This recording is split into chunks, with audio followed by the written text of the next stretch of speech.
Hello दोस्तों, आज बात करेंगे समुच के प्रकार। समुच के कितने प्रकार होते हैं।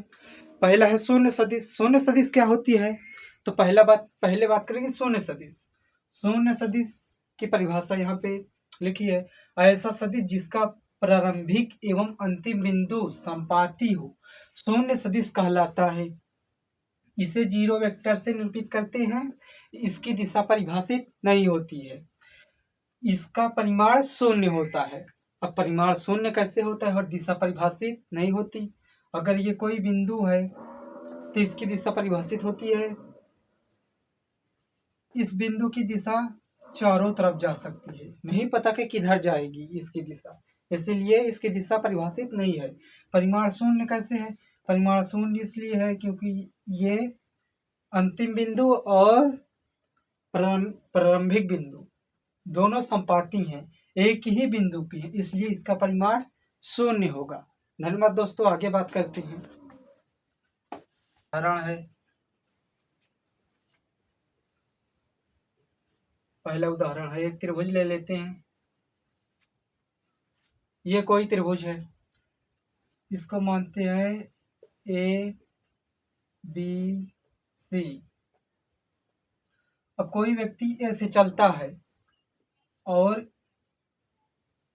ए पे यहाँ से चलते ए से चलता है, बी तक आता है, बी से फिर चलता है, सी तक आता है, और सी से फिर चलता है, फिर ये पे आता है। तो उसका परिमाण कितना होगा? 0 होगा। देखिए, A B vector plus B C vector plus C A vector बराबर ए वेक्टर, यानी कि ए से चला है और ए पर फिर आ गया है। और इसको हम ये भी लिख सकते हैं, A B vector plus B C vector plus C A vector बराबर 0 वेक्टर। 0 वेक्टर क्योंकि वहाँ वही बिंदु पर फिर चला गया, इसलिए 0 वेक्टर। धन्यवाद दोस्तों, आगे बात करते हैं। अब बात करेंगे इकाई सदिश क्या होता है। इकाई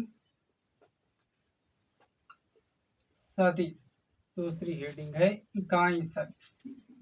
इकाई सदिश क्या होता है? तो इकाई सदिश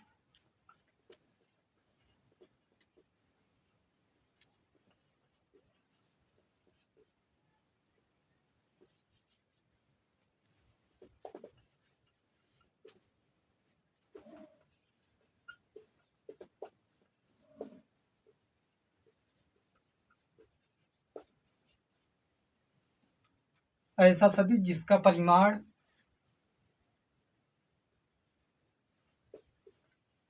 एक इकाई हो, पृष्ठ इकाई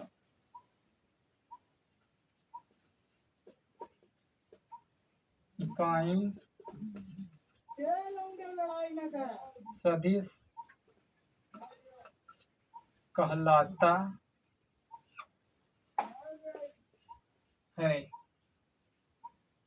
ऐसा सदिश जिसका परिमाण एक इकाई हो, इकाई सदिश कहलाता है। इकाई सदिश को किससे निरूपित करते हैं, ये हम अभी बताते हैं इसी परिभाषा में।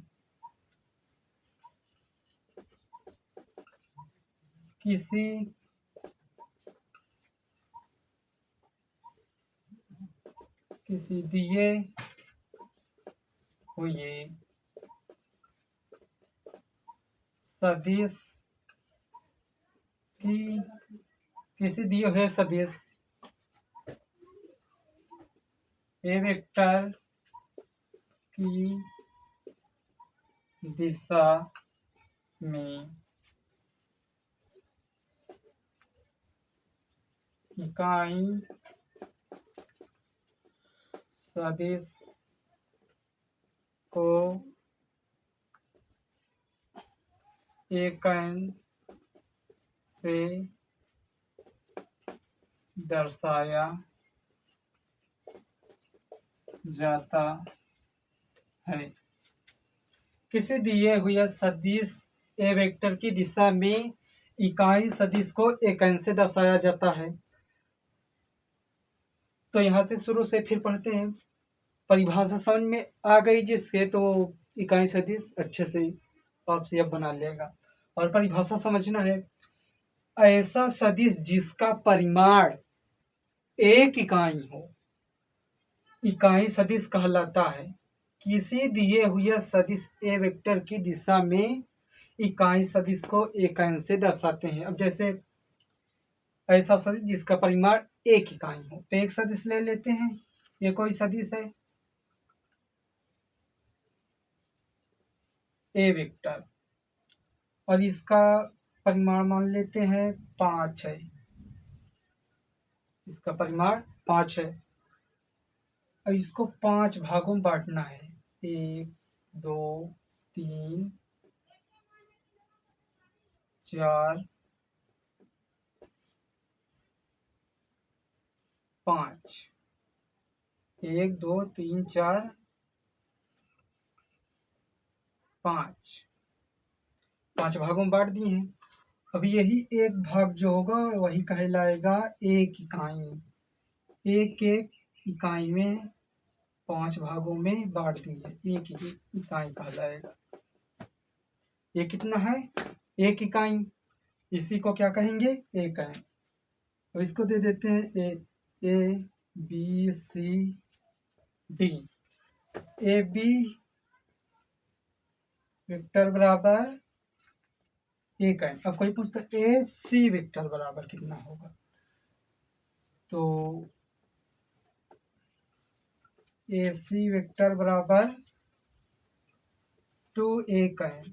अब इसी तरीके से 2a n हो गया। अब जितने बिंदु तक लेंगे और इस बिंदु को दे देते हैं ई, ए से ई, और ए ई वेक्टर कितना होगा 5 एक n जो है इकाई सदिश है। ये परिमाण आ गया है। धन्यवाद दोस्तों। आज आगे बात करते हैं।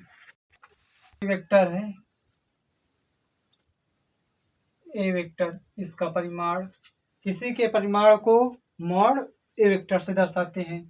इसलिए ए वेक्टर, इसका मान है, इसको अगर बाहर निकालेंगे तो ए आएगा। इसका ये परिमाण ए भी कह सकते हैं और मॉड ए वेक्टर भी कह सकते हैं। तो ए का निकालने के लिए हम क्या करेंगे? ए वेक्टर बराबर मॉड ए का परिमाण एक है। अब एक n कैसे निकलेगा? इसको बस प्रतिस्थापन कर देना है। ए वेक्टर बराबर एक है, ये जो है बटे में आ जाएगा। ए वेक्टर का परिमाण, यही हमारा ए वेक्टर के परिमाण से भाग दे देना है वेक्टर में, वही हमारा एक n निकल आएगा। धन्यवाद दोस्तों। आगे बात करते हैं। ये कोई दो वेक्टर है, इसको मान लेते हैं बी वेक्टर।